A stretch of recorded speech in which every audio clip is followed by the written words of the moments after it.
Hermanos, estamos en una serie de mensajes que hemos comenzado hablando de una serie de misterios que el Señor Jesús reveló en un tremendo mensaje que está recogido ahí en Mateo capítulo 13. Y el hecho que hayamos escogido estos misterios revelados, no es que quisimos poner misterioso el asunto, es que fue el mismo Señor quien declaró, quien dijo que se trataba de misterios sobre el reino de Dios, que Él iba a declarar a sus discípulos. No a todo el mundo, y por eso Él aclaró por qué Él hablaba en parábolas. Estos misterios no son para todos, son para aquellos hijos de Dios que tienen una gran diferencia con el resto del mundo en cuanto a esto.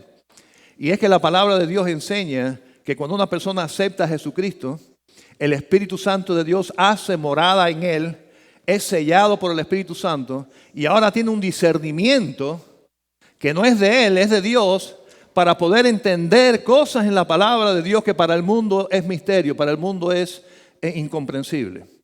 Quiere decir que nos corresponde a los hijos del Señor esta parte apasionante de la vida cristiana, que es descubrir estas cosas maravillosas que están en la palabra de Dios. Están escritas ahí para todo el mundo, pero realmente son sus hijos los que lo interpretan de una manera especial. Y efectivamente, él desde un lugar especial que fue en una playa, desde él estaba en el barco, la gente estaba allí en la arena, en la orilla.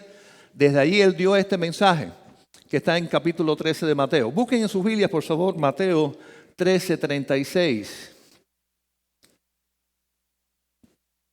Y aquí está hablando al final del mensaje. Dice, entonces, despedida la gente, entró Jesús en la casa y acercándose a él, sus discípulos dijeron, explícanos la parábola de la cizaña del campo. ¿Qué fue lo que quisiste decir allí? Y entonces, ya no como parte del mensaje, sino después, ya dentro de una casa, tranquilos con sus discípulos, él empezó a explicar a qué se refería, qué misterio él estaba revelando allí, qué estaba dando a conocer, que la gente se quedó fuera, incluyendo los propios discípulos, y ahora necesitan una explicación más profunda. Si volvemos al 24, vamos a ver a qué se referían los discípulos, qué parte del mensaje habló el Señor con esta parábola conocida como la parábola del trigo y la cizaña. Así que busquen conmigo, por favor, ahí Mateo capítulo 13, versículos 34.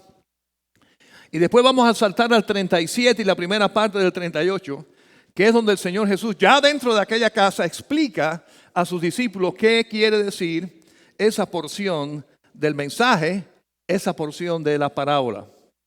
Dice, versículo 34, les refirió otra parábola, diciendo, el reino de los cielos es semejante a un hombre que sembró buena semilla en su campo. El reino de los cielos es semejante a un hombre que sembró buena semilla en su campo. En los versículos 37 al 38, después cuando él explica qué quiso decir con eso, él le dijo a sus discípulos, respondiendo él les dijo, el que siembra la buena semilla es el Hijo del Hombre con mayúsculas, está hablando de él mismo, de Jesús, del Hijo de Dios. El campo es el mundo. La buena semilla son los hijos del reino, son los cristianos, es su iglesia. Así que estamos hablando aquí del reino de Dios, que es algo que el Señor está reconstruyendo como ese campo. Así que el reino de los cielos es semejante a un hombre que sembró la semilla. Así que el reino de los cielos funciona, el reino de los cielos se nutre, se organiza, se forma cuando el Hijo de Dios siembra una semilla que está diciendo más adelante se trata de los cristianos. Así que el reino de Dios es cuando en un campo que es el mundo, vamos a ver ahora, comienza a sembrarse allí personas por el Hijo de Dios para bendición de ese mundo. Y nosotros podemos entender, hermanos, que la solución, y vemos ahora que el asunto de las elecciones y la política, todo el mundo dice que trae la solución. Yo traigo la solución. La solución es mi partido, la solución soy yo. Bueno, todavía no dicen mi partido porque están fajados entre ellos a ver quién es que sale dentro del mismo partido, ¿no? Pero están diciendo, yo soy la solución. El Señor Jesús sabe que la solución de este mundo es su reino en este mundo. Y la forma en que eso funciona, como hemos visto, es cuando Él siembra semilla, buena semilla, que ¿quiénes son? Los hijos del reino. Nosotros hemos sido llamados a ser sembrados por el Señor en este mundo para hacer la diferencia en este mundo.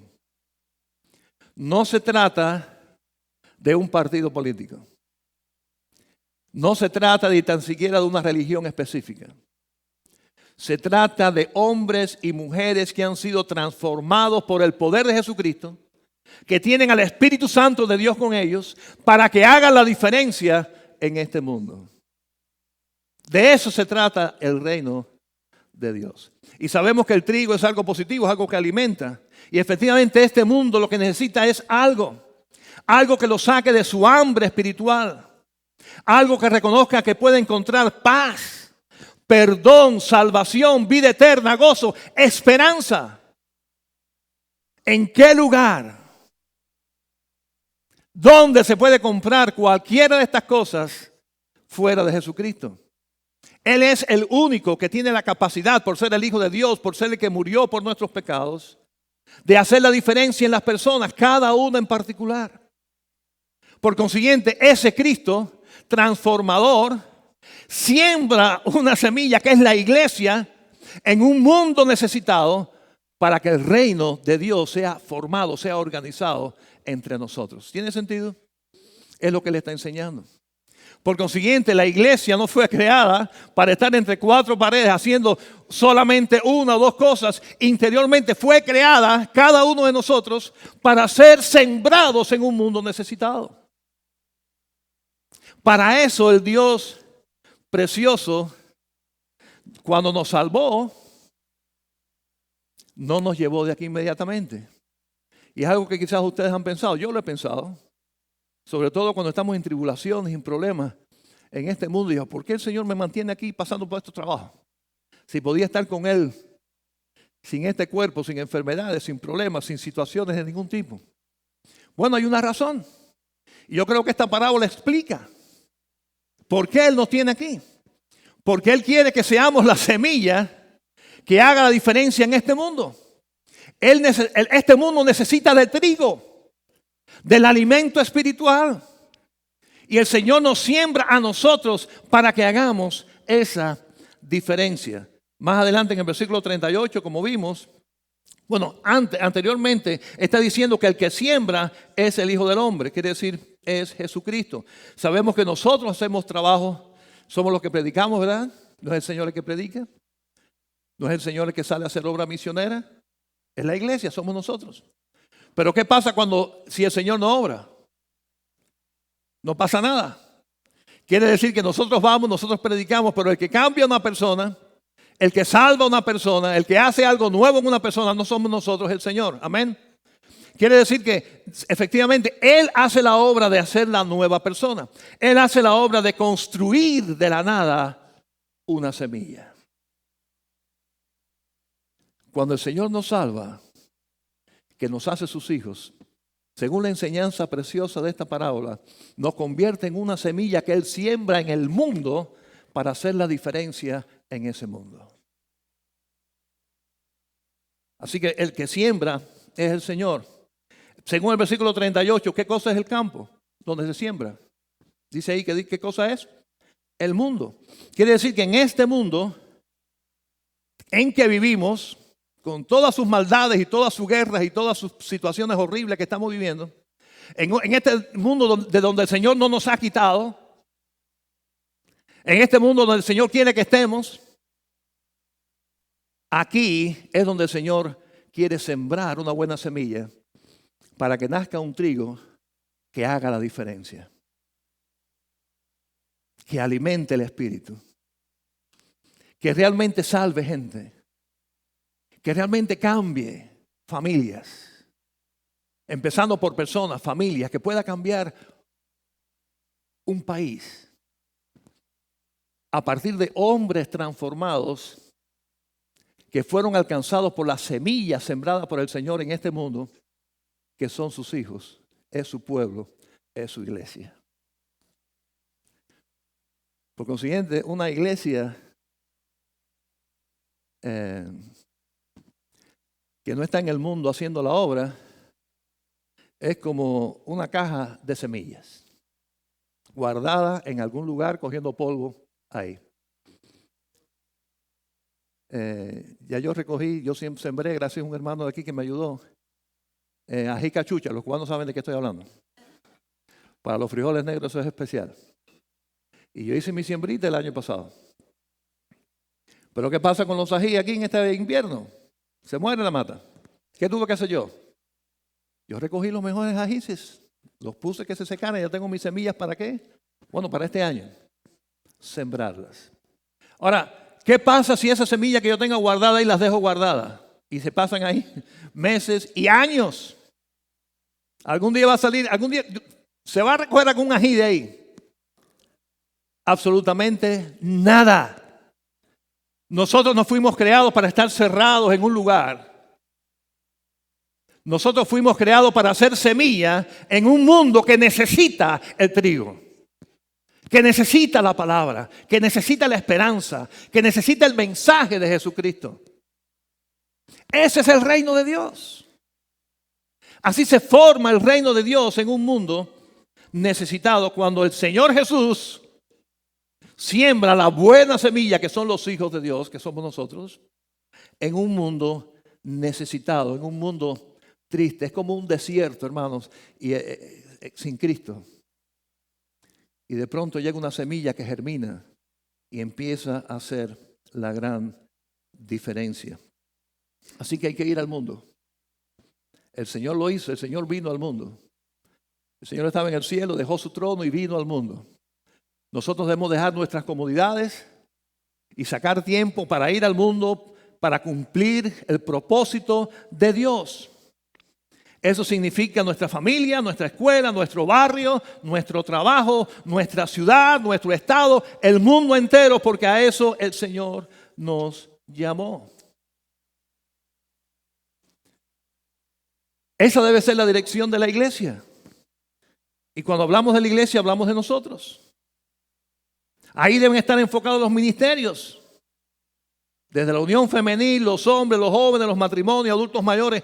Ponga ahí toda la lista de ministerios que tienen que ver con alcanzar personas. Es en este mundo. El Señor nos llamó a ser semilla y ser sembrados en un mundo que está necesitado. Porque ahí es donde está la necesidad.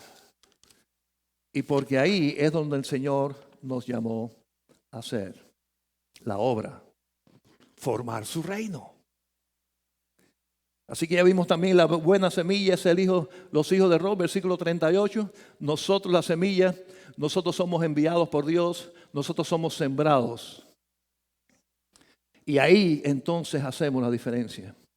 Ahí es donde un mundo perdido empieza a cambiar. Cuando esa semilla sembrada germina. Cuando empieza a ver algo verde en un mundo árido. Hermano, es como una familia donde nadie es cristiano y está ese estilo de vida en pecado, y de pronto uno de la familia acepta a Cristo y se convierte y empieza a brillar esa luz de Cristo en ese hogar. Quizás muchos de ustedes tuvieron esa experiencia. Amén, ¿verdad que sí? ¿Y cómo empezó esa semilla? Y fue bendición a los hijos, o fue bendición a los padres, o fue bendición al esposo, fue bendición a la esposa. Y esa semilla que llegó en aquel lugar empieza a hacer la diferencia. Amén. Y empiezan las cosas a cambiar. Y el estilo de vida o la forma de vida en pecado empieza a convertirse en un estilo de vida que glorifica a Cristo. ¿Y cómo empezó eso? ¿Cómo empezó todo? Con una semilla. Una persona rescatada. una persona en ese círculo que ahora tiene esperanza, ahora tiene paz, ahora tiene el Espíritu Santo con él y los de su alrededor no lo tienen. Y empieza a hacer la diferencia, empieza la cosa a crecer y entonces se convierte en una gran bendición cuando una familia es salvada para Cristo. Hermano, eso ha pasado en esta iglesia ¿cuántas veces? No sé cuántas veces. De ver a una persona sola y después de ver al esposo, después de ver a los hijos, después de ver a la familia, ver un banco lleno y 2 bancos llenos de esa familia. Bendito sea el nombre de Dios. Hermanos, pero vamos a quedar con nuestra familia cuando el Señor nos dice que hay un mundo donde eso mismo tiene que ocurrir. Eso es lo que tiene que ocurrir en nuestros barrios, en nuestros centros de trabajo, en nuestras escuelas donde nuestros jóvenes estudian. Cuando el cristiano llega, debe llegar en ese momento. Se ha sembrado ahí por el Señor la esperanza de ese grupo. Tenemos esa perspectiva, hermanos, de la vida. Yo creo que les he hablado de esto, pero una hermana que ya está con el Señor de esta iglesia, se lo he dicho creo muchas veces, lo voy a repetir. En sus últimos años de vida estuvo mucho tiempo de hospitales, del lugar donde ella estaba de ancianos a hospitales. Y esa hermana sabía que ese era su ministerio. El Señor la tenía en esta vida todavía con ese propósito. Quiere decir que no solamente en oración, sino ella ya cuando sabía que iba a tener que regresar al hospital, ya se ponía a orar por la enfermera que le iba a tocar, por el doctor que le iba a tocar, por los otros pacientes que iban a estar alrededor de ella, porque ella sabía que ella iba allí con una misión de ser luz, de ser sal, de ser la esperanza de esa gente. Así que fíjense cómo cambiaba en su mente todo. No era un hospital para beneficiarse y curarse, que esa era la razón humana. En su mente no era eso. No. No tenía que ver con ella. Tenía que ver con el plan de Dios para esa gente, para ese doctor, para esa enfermera. Se ve la vida distinta porque se ve la vida como es. La iglesia, los hijos de Dios debemos de ver la vida así. Tenemos un propósito, hermanos. Según esta parábola, el día que aceptamos a Cristo, el Señor nos convirtió en semilla. Pero a veces nosotros nos aferramos y no queremos que nos siembren. Porque tienen que sembrarnos ¿dónde? En el mundo. Y yo no quiero estar en el mundo, yo quiero estar cómodo en mi casa. Pero ese es el espíritu de esta parábola, eso que el Señor nos está enseñando. Para eso fuimos creados. Así que eso es parte del misterio revelado. Hemos sido hechos semilla cuando nacimos y tenemos un propósito específico porque las semillas tienen un propósito. Ser sembradas y que nazca una planta y esa planta tiene un propósito que dé fruto. Nadie hace un sembrado de frijoles para no recoger frijoles. Nadie hace un sembrado de yuca para no recoger yuca. Si hacemos el esfuerzo y aramos la tierra y sembramos una semilla, es porque estamos esperando recibir el fruto. Amén. El Señor nos hizo semilla y tenemos que ser sembrados. Tenemos que hacer la parte. Y la iglesia tiene que tener clara esa perspectiva, esa razón de ser. Y el mundo está claro en la palabra de Dios. Desde la gran comisión, ir por todo el mundo. No se trata de Atlanta, ni de Decatur, ni de Loganville. Solamente. Me seréis testigos en Jerusalén, en Judea, en Samaria y hasta lo último de la tierra. La misión de la iglesia tiene que estar enfocada en el propósito de Dios, que es un mundo amplio. Un mundo amplio. Y la iglesia tiene que estar preparada. No quiere decir que todo el mundo va a ir hasta el fin del mundo, pero de la iglesia alguien tiene que ir hasta el fin del mundo. No quiere decir que todo el mundo va a ir a Samaria, pero de la iglesia algunos tienen que ir a Samaria. Y otros nos vamos a quedar en Jerusalén o van a quedarse en Jerusalén. Pero la iglesia tiene que tener esa visión clara. Hemos sido llamados hacer bendición a este mundo. Hacer el trigo sembrado que haga la diferencia, que haga que el reino de Dios prospere y crezca en este mundo. Amén, hermanos. ¿Estaremos dispuestos? Ahora hay algo interesante aquí. Vamos a ver versículos 25 y 26. Porque aquí el Señor declara algo súper interesante. Porque aquí ya no habla del trigo, habla de la realidad. Y es que algo pasa. Versículos 25 y 26. Pero mientras dormían los hombres, los que habían sembrado, vino su enemigo y sembró cizaña entre el trigo. Y se fue. Y cuando salió la hierba, quiere decir cuando creció la plantica de trigo y dio fruto, entonces apareció también la cizaña. Así que esta parábola revela varias cosas importantes.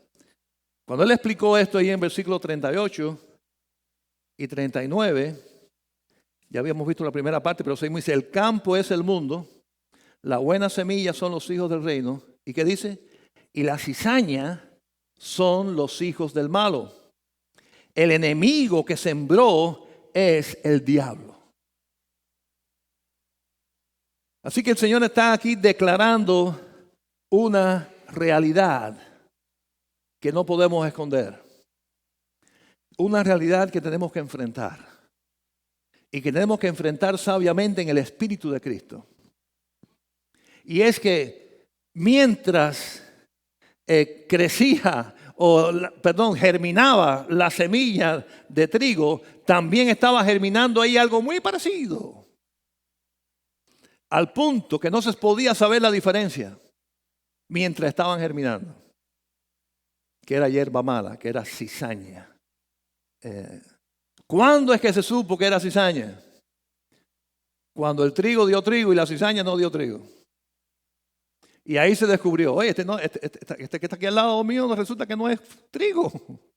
Parecía trigo, creció igualita que la matica de trigo. Pero resultó que es cizaña. Y resultó, según el versículo 39, que fue el mismo diablo quien la sembró. Ahora, en los términos, sabemos que esto es una parábola, ¿verdad? Está hablando en términos figurados. Trigo, el campo, el que siembra, la semilla, todo esto tiene, como hemos ido explicando, que el mismo Señor explicó. Ahora, la cizaña sabemos que son aquellos, dice, que no son, versículo 38, son los hijos del mal. Quiere decir que dentro del mundo, donde los hijos de Dios, la semilla está germinando y está creciendo, existen aquellos que hacen al revés. Que en vez de edificar, destruyen. Que en vez de trabajar, critican. Que en vez de unir, dividen. Que en vez de atraer, alejan. Todo lo que el Hijo de Dios se sobreentiende que debe de estar haciendo, el que no es hijo de Dios hace lo contrario. El Señor utiliza, el mismo Señor, pero ahí el apóstol Pablo habla del fruto del Espíritu. Y el trigo, la verdadera semilla, da ese fruto porque es la presencia del Espíritu Santo. Quien carezca de ese fruto del Espíritu que está ahí explicado, quien no tenga amor, quien no tenga fe, quien no tenga paciencia, quien no tenga dominio propio, quien le falte todas estas cosas, sencillamente no es trigo. El que no tenga el fruto del amor, de la comprensión, que todo lo contrario esté en la guerra, en la crítica, que esté haciendo daño a los demás, y ese es su estilo de vida, ese es cizaña, aunque esté a nuestro lado, aunque esté creciendo con nosotros. Ahora, la parábola es clara en esto y se trata de personas. ¿Okay? Y claro, sabemos que aquí está hablando del mundo, ¿no? Donde vamos a estar. Sin embargo, nosotros sabemos que esa realidad aún llega a la propia iglesia. Es triste, pero es verdad. No levanten la mano, pero yo estoy seguro que muchos de nosotros conocieron supuestos hermanos que estuvieron con nosotros, lo que estaban era haciendo daño. Y un día cuando se fueron, se quitaron la careta y descubrimos que eran, quiénes eran, no eran de nosotros. Estuvieron con nosotros, pero no eran de nosotros.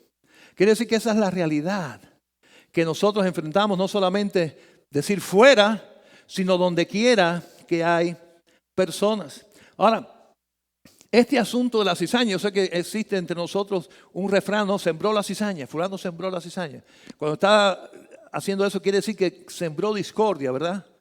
Creó un ambiente negativo entre personas. Y mirándolo en ese sentido, yo diría que inclusive los hijos de Dios pudiéramos caer en esa trampa y permitir que entre nosotros, siendo hermanos, empiecen a existir situaciones de celos, de luchas por poder, de cosas así. Y yo diría, me estoy saliendo un poco de la parábola, no crean que estoy interpretando la parábola de esa manera. La parábola Cristo la explicó bien explicada. Pero yo creo que se aplica cuando nosotros permitimos aún dentro de la familia de Dios que el enemigo siembre cizaña entre nosotros, malos entendidos, cosas que no se quieran perdonar, situaciones que no se entienden o se malinterpreten. Y en vez de buscar la aclaración en amor, permitamos que exista la roce, que exista la separación entre nosotros, que existan discusiones y cosas así. Y tenemos que reconocer que es obra también del enemigo. Por consiguiente, debemos de buscarle solución. Sabemos que la solución para el que no es trigo es que Cristo haga una diferencia y se convierte en trigo. Porque déjenme decirle esto, y esto es interesante. Independientemente de las enseñanzas de esta parábola, hay una realidad. En cierto sentido, todos nosotros alguna vez fuimos cizaña. ¿Por qué? Porque todos pecamos y fuimos destituidos de la gloria de Dios. Quiere decir que aunque no sea el ejemplo de la parábola, y ese no es el mensaje de la parábola, ¿ok? Estaba hablando de otro tipo de enseñanza. Lo cierto es que para poder tener el corazón de poder entender a las personas, poder decir, claro que esta persona no está dando fruto de cristiano porque no es cristiano. Pero mientras está al lado mío, tiene la posibilidad de ser cristiano. Amén. Tiene la posibilidad de cambiar, de ser transformado. No por nosotros, sino por el poder de Dios. Sé que muchas personas se asustan a veces cuando ven gente llegando y dicen eso lo que están buscando es algo para su beneficio. Y déjenme decir que es probable que sea verdad. Pero en el nombre del Señor yo le digo delante del Señor, delante de Cristo, no me interesa. Mientras que vengan. Porque mientras estén con nosotros y estén escuchando este mensaje de salvación, hay esperanza de cambio. Hay esperanza, siempre lo he tratado de decir. Claro, ojalá que todos vengan buscando la salvación y buscando la esperanza espiritual. Ojalá todos vengan buscando así. Otros no, otros vienen buscando algo para los hijos, porque se entretengan. O están buscando novia, o están buscando lo que sea. Pero yo no sé lo que tú vienes buscando, pero yo sé lo que yo te voy a dar. Y lo que te vamos a dar desde las 9:30 de la mañana en la escuela dominical y en discipulado es a Jesucristo. Y lo que vas a recibir en el culto es a Jesucristo. Y ese es el mensaje que la iglesia tiene que tener pensado, porque para eso fuimos llamados. Así que ahí está la gran diferencia. Quizás mientras uno perdona, trigo, el otro es juicio, es cizaña. Mientras uno ama, el otro guarda rencor. Y así se refleja en el fruto lo que está pasando. Pero nosotros tenemos que estar conscientes de que en medio de esa realidad seguimos haciendo la obra del Señor.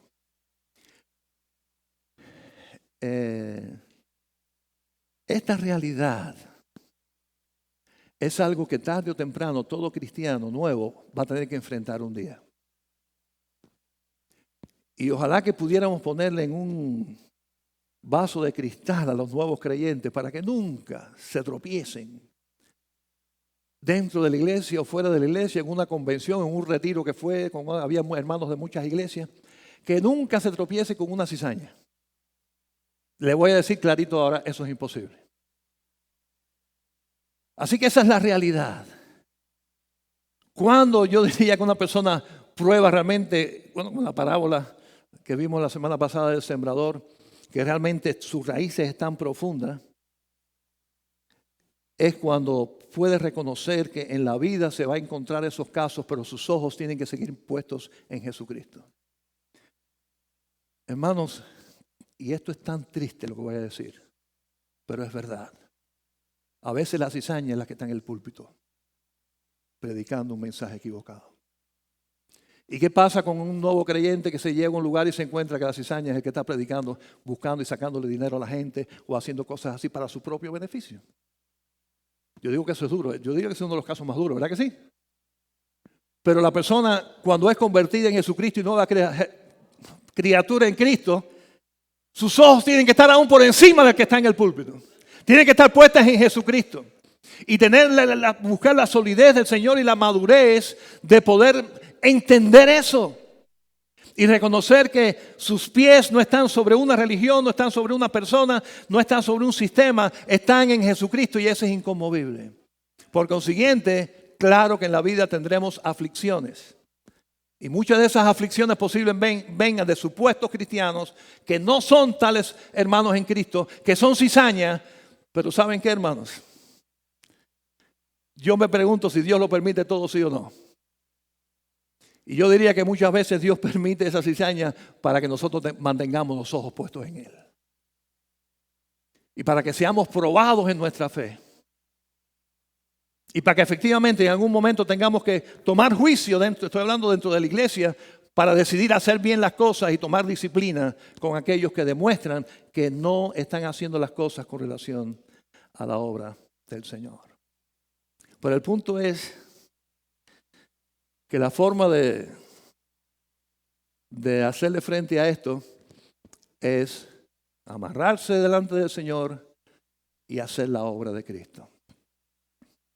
Siempre me ha gustado como la imagen de decir, vamos a hacer las cosas en la iglesia de tal manera de que el que no sea se quiera salir. ¿Qué les parece eso? Vamos a hacer las cosas a una manera, a una velocidad, de que el que no sea trigo, del que no sea parte, diga, esto no es mío y se vaya para otra iglesia. ¿Qué les parece eso? Hacer las cosas como el Señor quiere, en el propósito de Dios, y que todos estemos en esa dirección y que se descubra en sus reacciones de que realmente no quiere predicar la palabra, de que realmente no quiere ser semilla, de que realmente no quiere ser sembrado, de que realmente no quiere invertir en la extensión del reino. Porque de eso se trata, hermano, de hacer bien las cosas. Estaba una ilustración, dice que había un líder llevando una carreta y atrás como 4 ayudándole. Iban todos bien ahí con la carreta. De pronto llegó un fanguizal, un fanguero. Y ahí se enredó el hombre y entre el fango, el pobre hombre hablando, y llegó, pero oye, aquello estaba complicado. Y él pensaba que era por el fanguizal. Pero cuando miró para atrás, los 4 estaban subidos arriba de la carreta. Cuando se puso la cosa mala, el uno solo llevaba y los demás muy cómodos. La forma, hermanos, de hacer la obra del Señor, aunque tengamos algún trigo, alguna cizaña entre nosotros, que es, ¿cuál es? Juntos echar para adelante la obra del Señor. Juntos hacer la obra. Cumplir la gran comisión. Estar claro en lo que hay que hacer. Fuimos llamados a ser pescadores ¿de qué? De hombres. Quiere decir que la obra de la iglesia es pescar hombres. Cuando dice hombre y mujeres, ¿verdad? Jóvenes y niños y todo el mundo va ahí. Género humano. Es nuestra misión. Y en esa obra marchamos. La organización es para ese sentido. Estamos dirigidos en distintas etapas para esa dirección. Cuando nos preparamos aquí en la iglesia, cuando estamos discipulando, estamos aprendiendo Biblia, no es para ser filósofos o teólogos. Es para poner en práctica eso en el campo. Para ser sembrados y hacer la diferencia. Hermanos, y cuando estamos en ese espíritu, las cosas marchan bien. Porque miren lo que el Señor quiso enseñar en esta parábola. Vamos a ir al versículo 25. Perdón. el versículo 27.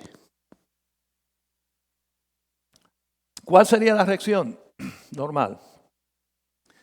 Vinieron, cuando vieron la parábola se quedó en que de pronto se descubrió cuando el trigo dio fruto, cuando el trigo dio trigo, ahí fue que se dieron cuenta que las otras matas no daban trigo, por consiguiente eran cizañas. ¿Se dan cuenta de la historia? ¿A dónde llegamos? Vinieron entonces los siervos del padre de familia y le dijeron: Señor, ¿no sembraste buena semilla en tu campo? ¿De dónde pues tienes cizaña? Él les dijo: un enemigo ha hecho esto. Y los siervos le dijeron: ¿quieres pues que vayamos y la arranquemos? Él les dijo: no sea que al arrancar la cizaña, arranquéis también con ella el trigo. Ahora escuchen. Dejad crecer juntamente lo uno y lo otro hasta la siega. Y lógicamente nosotros no vamos a interpretar esto y llevarlo a la iglesia. Aquí está hablando del mundo, aunque digo que se aplica a la iglesia.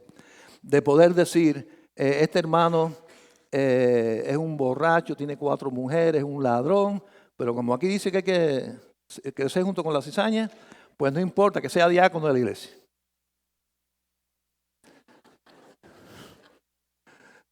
Eso no es lo que está diciendo ahí.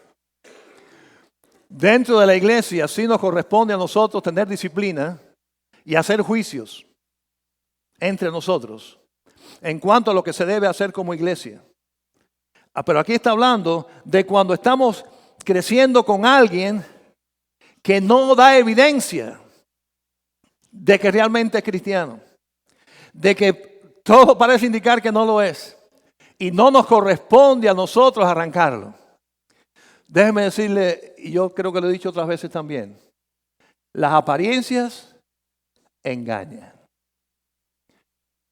Así que no se trata de hacer preferencia uno del otro y mirar entre los ojos. Yo creo que es cizaña, porque como viene vestido, este es cizaña. Y como habla, yo creo que este es cizaña. Ese no es el punto.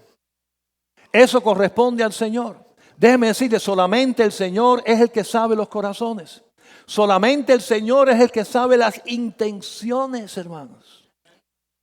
Las intenciones del corazón. Quizás lo que parece más santo como visitar a un enfermo, por decir algo, que es algo tan lindo, tan especial que los cristianos hacen y que es bendición.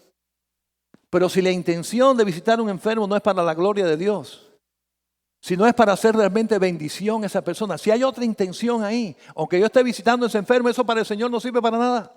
Yo puedo engañar a todo el mundo, pero a Dios no puede ser burlado. Quiere decir que no nos corresponde a nosotros determinar quién es cizaña, quién es perdido, quién es salvo y quién no lo es, por las razones X que nosotros podemos ver. De entrada, ¿qué podemos ver nosotros? Lo exterior. Quiere decir que no es nuestro trabajo, no es nuestra responsabilidad hacer juicio de definir y decidir quién es y quién no es. Pero ¿saben qué? Llegará un momento que eso será descubierto. Llegará un momento en que eso será revelado. Y es como termina la parábola. Ahora, hay algo muy bonito entre los cristianos que es el lenguaje del amor. Y yo diría que eso es lo que debe identificarnos a nosotros. No sé con quién yo estaba hablando, creo que era ayer mismo con un hermano. Y hablaba mi experiencia en cuanto a las nacionalidades. Y ustedes saben que soy cubano, porque nací en ese país. Pero a lo largo de mi experiencia en este país y en mi iglesia, ya el asunto de la nacionalidad para mí quedó totalmente anulado. Las personas, las que están a mi alrededor, las que son mis hermanos, las que estamos juntas sirviendo al Señor, son las que hablamos el lenguaje de Cristo. No importa con el acento con que tú vengas según el país de donde tú vienes. Es el lenguaje que expresa amor a Dios, que lo que se hace es para servir a Dios, para honrar a Dios, y eso es lo que me une a mi hermano. Más nada que eso. Lo demás, hermano, para mí quedó totalmente anulado. Delante del Señor lo estoy diciendo. Delante del Señor. Queda totalmente anulado, es secundario, es totalmente sin importancia. Dice que en un barco estaban estos, se dieron cuenta que eran cristianos porque tenían la Biblia, pero cada uno hablaba idiomas distintos. No había manera que se comunicaran y no sabían qué serán esta gente. Hasta que por fin uno dijo aleluya, aleluya, aleluya en todos los idiomas. Amén, amén es amén en todos los idiomas. ¿Por qué? Porque es hebreo. Y por lo menos las versiones, la mayoría, no lo traducen, sino que lo mantuvieron en su original. Aleluya, amén. Y tú, aleluya, amén. Y el otro, amén, aleluya. Aquí estas gente son cristianos. Porque empezaron a hablar el idioma o las palabras que los hacen unirse, que los hacen algo común. Hermanos, el idioma del trigo, en primer lugar, es el amor a Dios y glorificar al Señor. Yo, tú, la persona, eso no es lo importante. Mi gusto, mi criterio, como yo creo que deben hacerse las cosas, como yo siempre las he hecho, eso no es importante. Lo importante es glorificar a Dios. Eso es idioma cristiano. Preocuparme por el que no tiene a Cristo. Tratar de hacer algo para que conozca del Señor. Eso es idioma de Cristo. Amar a mi hermano y hacer algo por él cuando está en necesidad. Sea emocional o sea material. Sentir su necesidad como mía y hacer algo por ayudarlo, eso es idioma cristiano. Ese es el trigo, ese es el fruto. Y es lo que nosotros debemos de hacer. No preocuparme por el que no está dando fruto, en el sentido de que es preocuparme de que yo dé mi fruto. Y claro, a mi hermano, animarlo, levantarlo para que todos estemos unidos. Ahora, la solución no era arrancar, la solución es dejar crecer. ¿Por qué? Juntos. ¿Por qué? ¿Cómo termina la parábola? Y vamos a ver los versículo 30. Y después cómo lo explica el Señor. Dejad crecer, esto dijo en la parábola, ¿no? Dejad crecer juntamente lo uno y lo otro hasta la siega. Y al tiempo de la siega, yo, el Señor, diré a los segadores, recoged primero la cizaña, atadla en manojos para quemarla, pero recoged el trigo en mi granero. Esa es la parábola. ¿Cómo el Señor explicó esa parábola? Versículo 39. El enemigo que la sembró es el diablo. La siega es el fin del siglo. Los segadores son los ángeles. Los segadores no somos nosotros. Los que definen quién va para un lado y quién va para el otro no somos nosotros. De manera que como se arranca la cizaña y se quema en el fuego, así será el fin de este siglo. Enviará el Hijo del Hombre a sus ángeles y recogerán de su reino a todos los que sirven de tropiezo y a todos los que hacen iniquidad. ¿Quiénes eran esos? La cizaña. Y los echarán en el horno de fuego. Allí será el lloro y el crujir de dientes. Esto es serio. Entonces los justos resplandecerán como el sol en el reino del Padre. El que tiene oídos para oír, oiga. ¿Usted tiene oído, hermanos? Óigalo. Llegará el día, llegará el momento que ya la cizaña no va a poder ser más, convertirse en trigo, porque va a ser recogida y va a ser echada al fuego. Dice aquí que es un fuego eterno. Nosotros sabemos de qué se habla, porque la Biblia habla claramente de esto. Es lo que se llama el infierno. Pero los hijos de Dios, la buena semilla, el que dio fruto, que es trigo, será recogido y vivirá en esperanza para siempre con el Señor. Eso corresponde a Dios. No nos corresponde a ninguno de nosotros. Solamente Él es capaz de saber la sinceridad del corazón de las personas.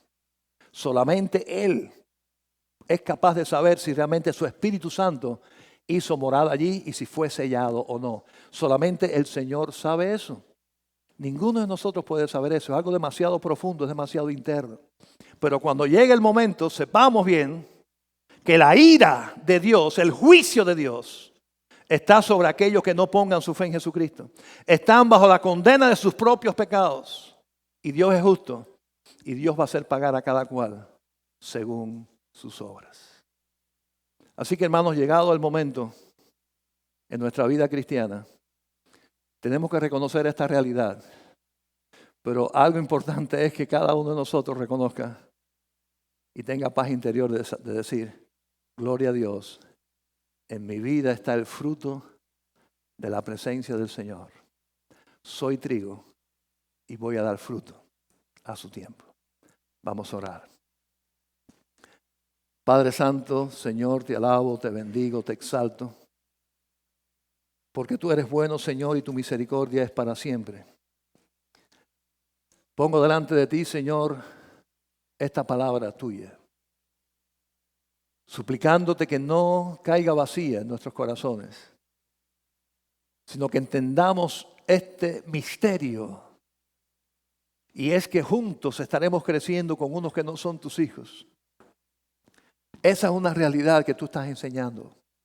Pero al mismo tiempo que reconozcamos que tú nos llamaste como semilla a ser sembrados junto a ellos y a crecer juntos para influenciar, para dar el mensaje, para cumplir tu gran comisión, para cumplir la responsabilidad que tú nos entregaste como cristianos, como iglesia. Ayúdanos, Señor, a ser celosos en esto. Ayúdanos a cumplir, sabiendo que tú cumplirás. Y que cuando llegue ese día, que solamente tú sabes cuándo es, seamos no de aquellos que sean tirados al fuego, sino los que estaremos contigo para siempre. No es por nuestros méritos, no es por nuestra religión, es por tu gracia. Porque un día humildemente reconocimos nuestros pecados y pusimos la fe en ti. El día que eso ocurrió, tú nos transformaste, nos hiciste tus hijos y nos diste un propósito para vivir. Gracias te doy, Señor, por eso. Y te pido de que todos los que estemos aquí podamos respirar en paz sabiendo que esa es una realidad. Al mismo tiempo, si hay alguna persona que está aquí escuchando y aún no tiene la seguridad completa de que su vida fue transformada y ahora es un hijo de Dios, que no salga de aquí, de este lugar hoy sin tomar una decisión y aceptar tu regalo. Aceptar la bendición de tu presencia, pero también el reto de tu vida, de la vida que tú esperas de nosotros. Ayúdanos en esto, Señor, te lo pido en Cristo Jesús. Amén.